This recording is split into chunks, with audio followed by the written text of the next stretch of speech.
ಕಾಚೇನಹಳ್ಳಿ ಏತ ನೀರಾವರಿ ಯೋಜನೆಯ ಮೂಲಕ ಚನ್ನರಾಯಪಟ್ಟಣ ತಾಲೂಕು ದಂಡಿಗನಹಳ್ಳಿ ಹೋಬಳಿ ಕರಡೇವು ಗ್ರಾಮದ 2 ಕೆರೆಗಳು ಭರ್ತಿಯಾಗಿರುವ ಹಿನ್ನೆಲೆಯಲ್ಲಿ ಕುಂದೂರು ಗ್ರಾಮ ಪಂಚಾಯಿತಿ ಅಧ್ಯಕ್ಷ ಮಧು ಕರಡೇವು ನೇತೃತ್ವದಲ್ಲಿ ಕೆರೆಗೆ ಬಾಗಿನ ಅರ್ಪಣೆ ಮಾಡಲಾಯಿತು. ಇದೇ ವೇಳೆ ಎಪಿಎಂಸಿ ಮಾಜಿ ನಿರ್ದೇಶಕ ಸತೀಶ್, ತಾಲೂಕು ಪಂಚಾಯಿತಿ ಮಾಜಿ ಸದಸ್ಯ ರವೀಶ್, ಗ್ರಾಮ ಪಂಚಾಯಿತಿಯ ಸದಸ್ಯರು, ಪಿಎಸಿಸಿಎಸ್ನ ಅಧ್ಯಕ್ಷರು, ನಿರ್ದೇಶಕರು, ಗ್ರಾಮದ ಮುಖಂಡರು ಹಾಗೂ ಅಕ್ಕಪಕ್ಕದ ಗ್ರಾಮದ ಮುಖಂಡರು ಇದೇ ವೇಳೆ ಉಪಸ್ಥಿತರಿದ್ದರು.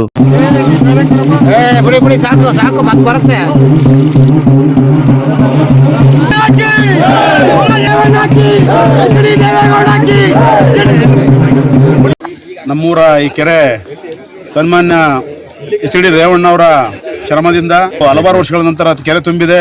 ಇವತ್ತು ಹೇಮಾವತಿಯ ನದಿ ನೀರನ್ನ ನಮ್ಮ ಈ ಕೆರೆಗೆ ತರುವಲ್ಲಿ ಒಂದು ಎಚ್.ಡಿ. ರೇವಣ್ಣವರು ಭಾರಿ ಶ್ರಮದಿಂದ ಇವತ್ತು ನಮ್ಮೂರು ಈ ಕೆರೆಗೆ ನೀರು ಬಂದಿದೆ.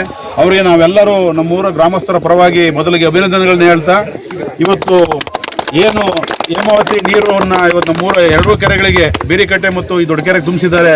ಅದಕ್ಕೆ ಸೂರಜ್ ರೇವಣ್ಣವ್ರಿಗೂ ಕೂಡ ಧನ್ಯವಾದಗಳನ್ನು ಹೇಳ್ತಾ ಇದ್ದೀವಿ.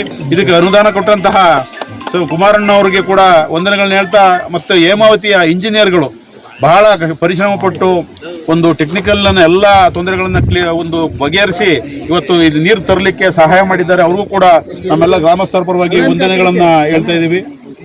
ಹಾಗೂ ಇಷ್ಟರು ಸುತ್ತಮುತ್ತ ನಮ್ಮ ಕುಂದೂರು ಪಂಚಾಯತ್ ವ್ಯಾಪ್ತಿಯ ಎಲ್ಲ ಗ್ರಾಮಸ್ಥರು ಇಲ್ಲಿ ಬಂದಿದ್ದಾರೆ. ಮುಖಂಡರು ಎಲ್ಲರೂ ಅವರೆಲ್ಲ 124 ಕೋಟಿ ನಮ್ಮ ಕಣ್ಣು ಮುಂದೆ ರೇವಣ್ಣ ಶ್ರಮ ಅಂದ್ರೆ ಅವ್ರು ಬೆಳಗಿಂದ ಕುಮಾರಣ್ಣ ಕಾಯ್ತಾ ಇದ್ದು ವಿಧಾನಸೌಧದಲ್ಲಿ ನೀನು ಕರ್ಕೊಂಡು ಹೋಗಿ ಅವರು ನೀನು ಬಾಲಪ್ಪ ನಿನ್ನ ಕೆಲಸ ಮುಗಿಸ್ಕೊಡ್ತೀನಿ ಅಂತ ಮೊದಲು ರೇವಣ್ಣ ಅಷ್ಟು ಬೆಳಗಿಂದ ಕಾದು ಕುಮಾರಣ್ಣನ ಆ ಕೆಲಸ ಕಣ್ಣಾರ ಮಾಡಿದ್ದ ನಾನು ನೋಡಿದ್ದೀನಿ. ಇವತ್ತು ಹೇಳ್ತಾರೆ ಅವ್ರು ಮಾಡಿದ್ವಿ ಇವ್ರು ಮಾಡಿದ್ವಿ, ಎಲ್ಲ ಸುಳ್ಳು. ಇದಕ್ಕೆಲ್ಲ ರೇವಣ್ಣ ಶ್ರಮ, ಸುರೇಶ್ ರೇವಣ್ಣ ಪರಿಶ್ರಮ ಬಹಳ ತುಂಬ ಇದೆ. ನಾವು ಧನ್ಯವಾದಗಳನ್ನ ಕುಮಾರಣ್ಣರಿಗೆ, ರೇವಣ್ಣರಿಗೆ, ಸುರೇಶ್ ರೇವಣ್ಣರಿಗೆ ಸಲ್ಲಬೇಕು. ರೇವಣ್ಣ ಸಾಹೇಬರು ಥರ್ಡ್ ಲಿಫ್ಟನ್ನು ಮಾಡಬೇಕಾದ್ರೆ ಮೊದಲನೇ ಲಿಫ್ಟ್ ಬಳದಾರೆಯಿಂದ ದಂಡಿಗನಹಳ್ಳಿಯಿಂದ ಹೊರಗಡೆನೇ ಇತ್ತದು. ಸುಮಾರು 10 ವರ್ಷ ಹಂಗೆ ನಿಂತಿತ್ತು. 10 ವರ್ಷಗಳ ಕಾಲದ ಮೇಲೆ ಅಲ್ಲಿ ದಂಡಿಗನಹಳ್ಳಿ ಗೇಟಲ್ಲಿ ಒಂದು ಬಂಡೆನ ಹೊಡಿಬೇಕಾದ್ರೆ 6 ತಿಂಗಳು ಇದೇ ನಮ್ಮ MLC ಸಾಹೇಬರು ಅಲ್ಲೇ ವಾಸ ಇದ್ದು ವಾರಕ್ಕೆ 2 ಸಾರಿ 3 ಸಾರಿ ಬಂದು ಸ್ವಂತ ದುಡ್ಡು ಕೊಟ್ಟು ಅಲ್ಲಿ ಲೇಬರ್ ಕಾಂಟ್ಯಾಕ್ಟ್ ಮಾಡಿ ಆ ಬಂಡೆ ಹೊಡೆಯುವಂಥ ಮನುಷ್ಯನಿಗೆ ಎಲ್ಲರೂ ಅಲ್ಲೇ ಕಾಂಟ್ರಾಕ್ಟ್ಗಳಿಗೆ ಹೇಳಿ ಆ ಬಂಡೆ ತೆಗಿಸಿ ಈಚೆ ಕಡೆ ರೋಡ್ ಬಿಟ್ಟು ಆಚೆ ಕಡೆಗೆ ನೀರು ಬಿಟ್ಕೊಟ್ರು.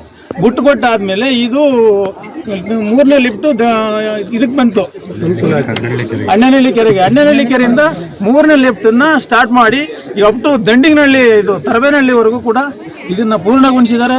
ಮೊದಲನೇದಾಗಿ ರೇವಣ್ಣವರು, MLC ಸಾಹೇಬರು ಮಾಡಿಕೊಟ್ರು ನಮಗೆ ಹಿಂದೆ ಕುಮಾರಣ್ಣ ಸರ್ಕಾರದಲ್ಲಿ ಆಲ್ಗೋಡ್ನಲ್ಲಿ ಲಿಫ್ಟಿಗೇಷನ್ ಅಪ್ ಟು 6 ತಿಂಗಳೊಳಗಡೆ. ಅದು ಇದೇ ಥರ ಸೇಮ್ ಅವರು ಮುಖ್ಯಮಂತ್ರಿ ಆಗಿದ್ದಾಗಲೇ ರೇವಣ್ಣವರು ಮತ್ತು MLC ಸಾಹೇಬರು ಸೇರಿ ಆ ಭಾಗದಲ್ಲಿ ಮತ್ತೆ ನಮ್ಮ ಬಾಲಣ್ಣವರು ಸೇರಿ 2 ಹೋಬಳಿಗೂ ಕೂಡ ಆ ಮಧ್ಯದಲ್ಲಿ ಲೈನ್ ತಗೊಂಡು ಹೋಗಿ 2 ಕಡೆಗೂ ಕೂಡ ಒಂದೇ ಸರಿ ನಮ್ಮ ಮೊದಲು ಹೇಳ್ದಂಗೆ ಇಂಜಿನಿಯರ್ ಟೆಕ್ನಾಲಜಿಲಿ ಇದನ್ನು ಮಾಡಿಕೊಟ್ಟಿದ್ದಾರೆ. ಇವತ್ತು ಎಲ್ಲ ಕೆರೆಗೂ ಎಷ್ಟೆಷ್ಟು ಹೋಗ್ಬೇಕು ನೀರು ಅಷ್ಟೆಷ್ಟು ಹೋಗ್ತಾನೆ ಇದೆ. ಈಗ ಎಲ್ಲವೂ ಕೂಡ ನಾವು ಭಾಳ ಧನ್ಯರಾಗಿದ್ದೀವಿ ಈ ಕಡೆ ರೈತರು ನೀರಿನಲ್ಲಿ.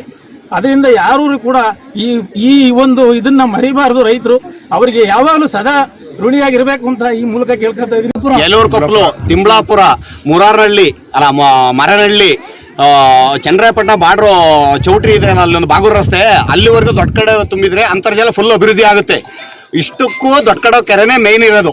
ಯಲೂರು ಕೊಪ್ಪಲು ಎಲ್ಲ ಸೇರಿ ಆಲ್ದಳ್ಳಿ, ಐನಾರ ಆಲ್ದಳ್ಳಿ ಎಲ್ಲ ಇಷ್ಟಕ್ಕೆಲ್ಲ ಕಾರಣ ಮಾನ್ಯ ಎಚ್.ಡಿ. ರೇವಣ್ಣವರು ಮತ್ತೆ ಡಾಕ್ಟರ್ ಸೂರಜ್ ರೇವಣ್ಣ, ಎಚ್.ಡಿ. ಕುಮಾರಸ್ವಾಮಿ ಅವರು ಆ ಅಂದಿನ ಮುಖ್ಯಮಂತ್ರಿ ಆದ ಟೈಮಲ್ಲಿ ಅವರು ಹಣನ ಬಿಡುಗಡೆ ಮಾಡದ ಹೋಗಿದ್ರೆ ಈ ಕೆಲಸ ಆಗ್ತಿತ್ತಿಲ್ಲ.